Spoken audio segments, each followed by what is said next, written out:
As of my last video on crypto has completely fallen out the bed. Ethereum is down, I think it was January like 30 something, 13th, I think, down $1,000, right? BTC down $20,000. MSTR down $40. BMNR down like $10, I think, $11. So has my thesis changed, or have I changed my positioning? Before I was bearish, I thought that Bitcoin and crypto would fall. Has my thesis changed, or has my positioning, or have I flip-flopped or whatever? That's going to be the topic of this video. So let's get into it. I want to talk about a few things regarding crypto, and I want to reiterate my stance on crypto in general. So a lot of people are even investing in general. A lot of people, they write off the soft skills like psychology, sociology, like behavioral analytics and stuff like that. But there's an entire economics field of study called behavioral economics. And I just want to call to attention, let's look at Ethereum, right? So Bitcoin, the fundamentals itself are its technicals, right? So you can't really say, like, the problem with that, the reason I don't like Bitcoin is when the fundamentals are the technicals, when the technicals turn bad, you have no fundamentals, right? The fundamentals turn bad. Versus a company, right? We'll say SoFi, right? Even if the technicals turn bad, right? If you look at this, like the technicals turn bad over here, right? Overall, the fundamentals of the company are still strong, so you still feel safe investing in the company, right? Versus Bitcoin, well, the fundamentals are the technicals. So when the technicals turn bad, turn sour, do you feel safe if your entire net worth is in Bitcoin? Or as opposed to, so let's talk about Ethereum, right? Well, I believe that Ethereum actually has a use case. It actually has utility. And even though the technicals are kind of bad right now, right? I think that as you see more and more companies, more and more institutions buying Ethereum, and they're also going on chain and starting to use Ethereum in their everyday products, in the products that they're producing, well, Ethereum fundamentally is becoming stronger and stronger. But if this were a chart of the fundamentals of Ethereum, it would be not a straight line, but it'd be a pretty reasonable line that goes up and straight to the right, right? Same thing with BMNR. If this is just a leverage play on Ethereum, it would also basically just be up and straight to the right because it just holds Ethereum.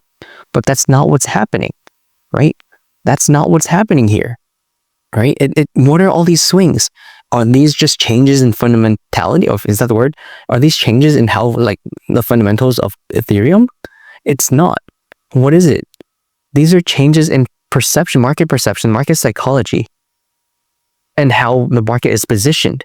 That's why I always reference the book One Thing by Luke Burgess, and I also really respect Jason Shapiro, who I think he owns, or he's some type of ownership of Crowded Market Report, who he talks about positioning. So I want to talk about why I think there's these changes and what I want to see before I start investing. In Luke Burgess's Wanting, he references this idea of a scapegoat and how when things go up, it's fine because people see other people wanting things and they want to imitate that, right? So when Bitcoin is going up, everyone in the market sees each other making money on Bitcoin or on Ethereum or on some type of crypto asset or just some type of stock asset, some type of asset in general. And they want to imitate that. So they also buy in, right?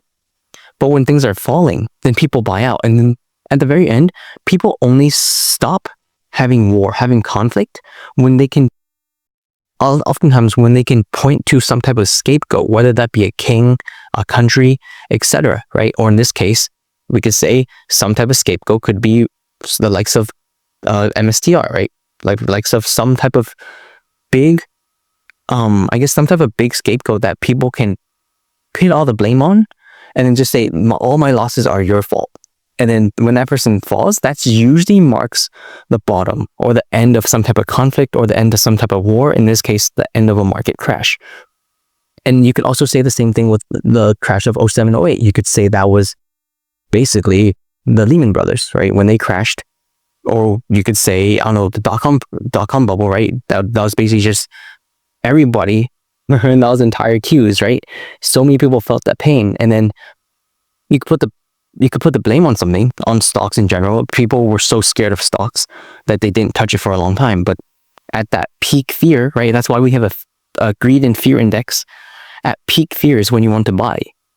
And The other thing is also, when I mentioned Jason Shapiro, is I want to talk about market positioning, right? Market positioning is really important. When you look at, I think even right now, right, I still believe that Ethereum has a strong use case, but there is a problem with Ethereum in that it is crypto, right? It's in the crypto sector, so it is tied. Oh, whoops, I highlighted something, but it is tied with Bitcoin, right? And because in my opinion, I don't see a scapegoat yet. I don't see anyone that has taken the blame for this fall, for all the losses that have happened from here to here. I don't feel that safe positioning in it, and I don't mind missing on the gains because I don't see a bottom, right? When you're shorting a stock, which I don't recommend, but when you're shorting a stock, they say you look for the first red day, and you don't try to hit the top, right? In the same way, when you're buying a stock, you don't try to catch a falling knife. You wait for a day or a week of positive return, and then you start buying, or you wait for a day or a week of a drop, and then you start shorting.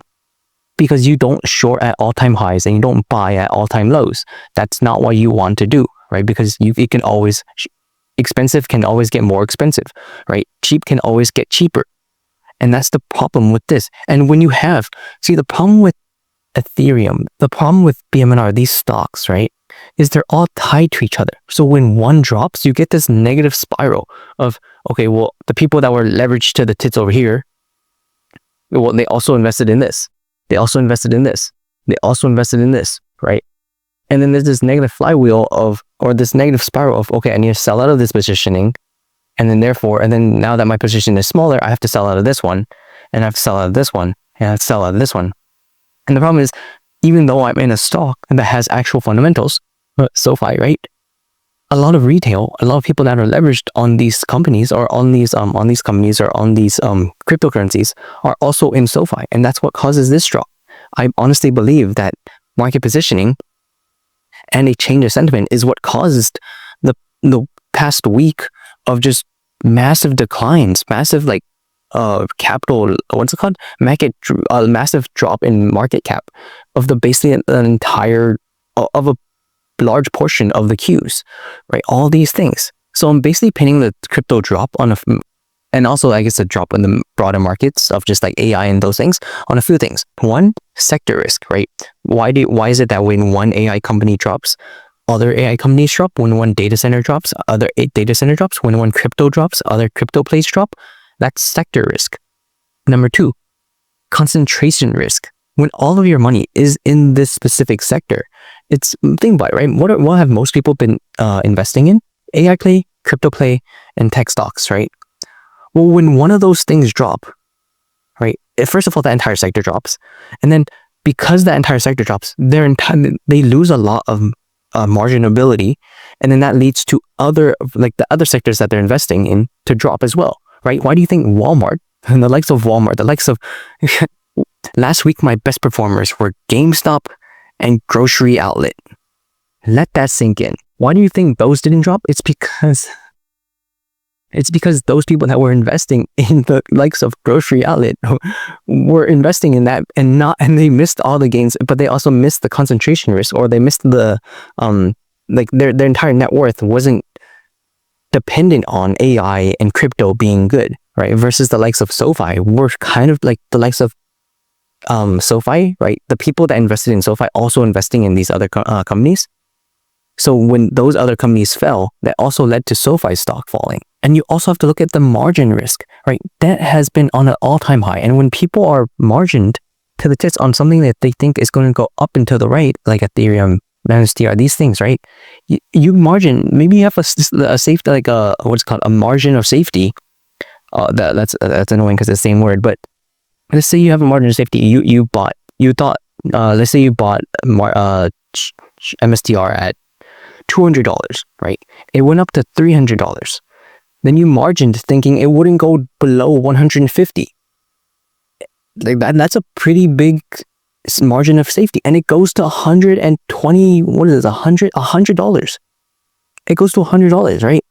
And you're like, okay, well, you planned for a 50% drop. You didn't plan for a 70% drop. So that's the problem. When one of these things drop and you're on margin, then that just leads to the entire sector and everything else that that specific cohort of people are investing in to drop.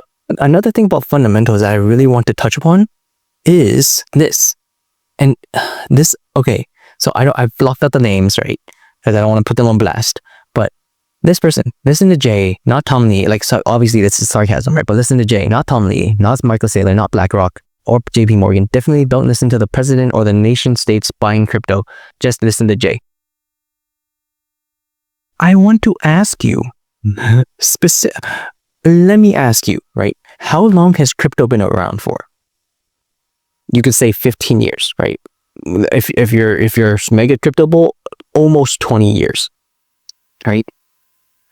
How long has the stock market been around for? Over 100 years, right? More than that, right? Sir Isaac Newton was investing in the stock market. And people still don't have a grasp on the stock market, right? You look at the talking heads on CNBC, on any business channel. You look at the Fed, they don't, everyone's guessing. And they're sitting on decades and centuries of data. Crypto has been around for less than 20 years. I give or take. I'm not too sure. I didn't look at it. I think it's 2008, but so yeah, less than 20 years. And where are these experts coming from? They're talking out their butt. Do you think, have faith in Tom Lee becoming the Bank of Wall Street? What? There's people that are in stocks don't even have it coming. And think about all the asset managers that are buying stocks and they're doing worse than the S&P. Do you think that after having centuries of data that people would be able to do better than just the average of the stock market? And they're not, right? A lot of times people are just guessing. You have like 3 or 4 people that are doing really, really well. And then you have the mass majority of asset managers. People have to realize in my opinion, people have to realize how important the soft skills are in investing, right? Why do you think there is a greed and fear index? Why do you think that even though the fundamentals of Ethereum, or let's just say SoFi, right? Do the fundamentals of SoFi look like this? Do they look like this? No, they look like it started from 0 here, right? Because honestly, back then it wasn't that great, right? They were just about to like destroy student loans, so it was like back here, maybe like over here, and slowly went up, right? But it doesn't do this, right? This isn't proof of the fundamentals. This is proof of the market psychology and how they determine the worth of SoFi. This is proof that it's not fundamentals, it's market psychology. So when people are saying, oh, we shouldn't fund the soft skills are what makes investors good at what they're doing. It's being able to handle your emotions and being able to read the market and what they might do. It's not rocket science. It's brain chemistry. It's hormones and things like that. So what am I doing with crypto? I still don't see. I mean, there might be a bottom, right? A lot of people just got liquidated, but I'm still waiting for that one position, right? I'm waiting for like the Sam Bankman-Fried. I'm waiting for the CZ. I'm waiting for someone to get completely some really famous figure, or like someone that everyone can put their blame on. I'm waiting for that type of person, that type of like I guess that type of figure for shit to hit the fan so badly that person will finally, like, that person will get put all the blame on, and then for that person to fall, and then I'll start looking at investing in crypto. That's my opinion. I might be late. That might never happen, right? But as of right now, I just don't feel safe enough to put my investments in these things that swing like this, right? That swing like this, right? Look at this.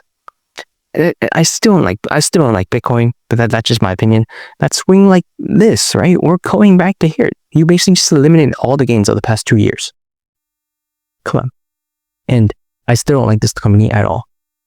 I mean, what do you think this was? Right? This is just .com crash, right? And it's been at $2. Come on. BMNR.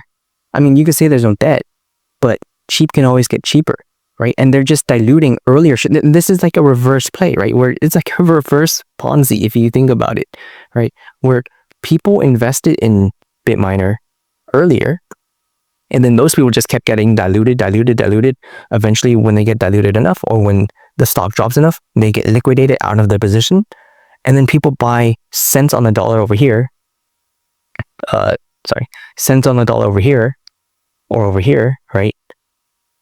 And then the losses here end up being the gains for the people in the future that bought lower than them. So I just don't want to be caught holding the bag, and I'd rather hold a positioning or a company. I'd rather hold a position in a company that has actual fundamentals, that tangible fundamentals that aren't based so strongly on market psychology and aren't so volatile, which is why I'm in SoFi, which is why I'm in other companies, right? So those are my thoughts. Those are opinions on crypto in general, and also the market. I guess I touch upon that, and the importance of market psychology, the importance of soft skills when investing, and the importance of looking at market positioning when investing. So I do recommend, again, Wanting by Luke Borges, the teachings and the books or the works by Rene Girard, and also Jason Shapiro from Crowded Market Report. I'll leave the links and the channel in the bottom or the description below. All right, peace.